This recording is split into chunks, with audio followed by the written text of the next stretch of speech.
जोहार जोहार doctor B Ambedkar जोहार। అలాగే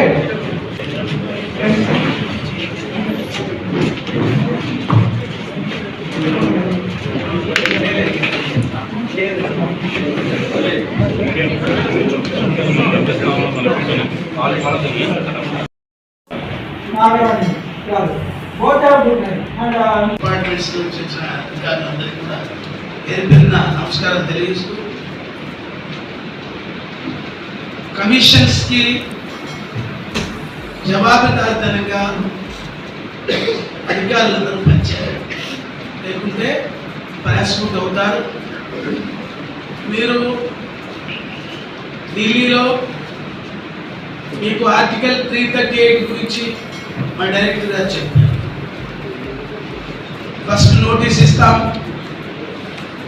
నోటీస్కు స్పందించకపోతే సమన్స్ ఇస్తాం, సమన్స్కు స్పందించకపోతే అరెస్ట్ వారెంట్ ఇస్తాం, జైలు కూడా పంపిస్తాం. ఇంత పవర్ ఆర్టికల్ 338లో. కాబట్టి మనం ఏదో మాట్లాడుకున్నాం, కొన్ని సరదాగా మాట్లాడుకుంటాం, కానీ డెసిషన్ విషయానికి వస్తే మీ యొక్క ప్రజెంటేషన్లో తేడా వస్తాయి.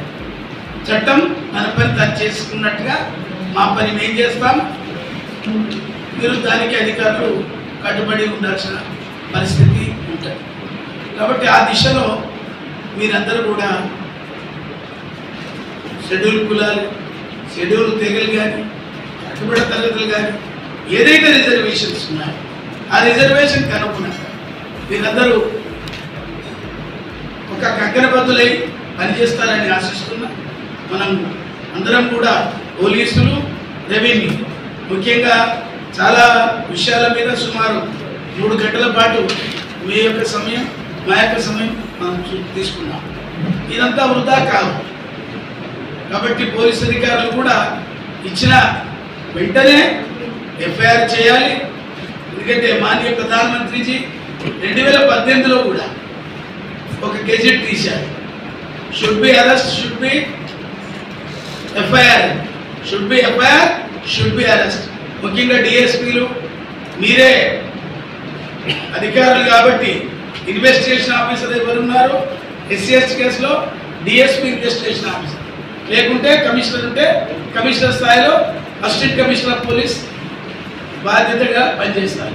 కాబట్టి అనవసరంగా 60 రోజుల్లో కూడా వెంటనే ఛార్జ్షీట్ వేసి ఆ యొక్క కేసును క్లోజ్ చేసుకుంటే వాళ్ళకి బాగా ఉంటుంది.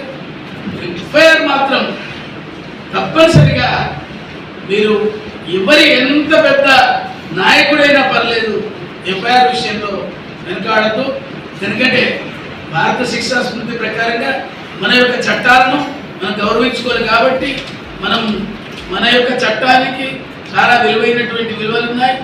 మొన్నటికి మొన్న చీఫ్ జస్టిస్ కూడా చెప్పాడు, ఈ దేశంలో రాజ్యాంగమే ఫైనల్, అంటే కాన్స్టిట్యూషన్ ఈజ్ ఫైనల్. ఈ కోర్టులు ఇవన్నీ కాదు, కాన్స్టిట్యూషన్ ఏదైతే ఉందో అది ఫైనల్ అని చాలా క్లియర్గా చీఫ్ జస్టిస్ గవై గారు చెప్పారు. ఇదంతా కూడా పత్రికల్లో వచ్చినాయి.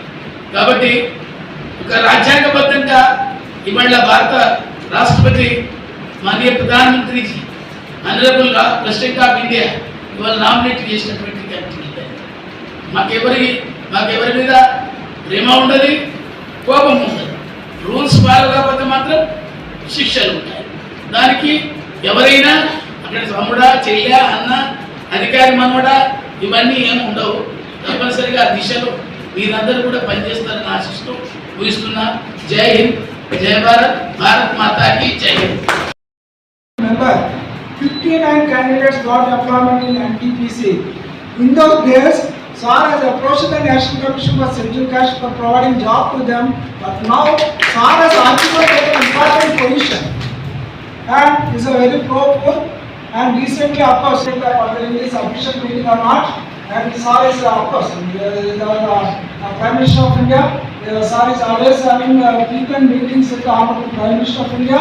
And recently also, SAR has submitted the annual report to the President of India. So, and one more thing, Yes. ఎవరైన బెనిఫిషరీస్ అందరూ ప్రధానమంత్రి గ్రామీణ హౌసింగ్ కింద 1342 రీసెంట్ గా వచ్చిన ప్రధానమంత్రి అర్బన్ 2.0 సంబంధించి రీసెంట్ గా జస్ట్ 2 months బ్యాక్ వచ్చింది. Proper linking between two systems. Commission member is continuously asking for allocation of funds for the scheduled caste. Scheduled caste corporation is, bankers are not cooperating to the scheduled caste corporation. If bankers are cooperating with the scheduled caste members, there is no proper training for the person who is eligible to the banks. So who has to give proper training, whose responsibility rests upon, that should be sorted out. And lack of proper communication to the scheduled caste persons that these are the schemes which are being likely to be implemented by Government of India. These are the measures what actually the Government of India is taking.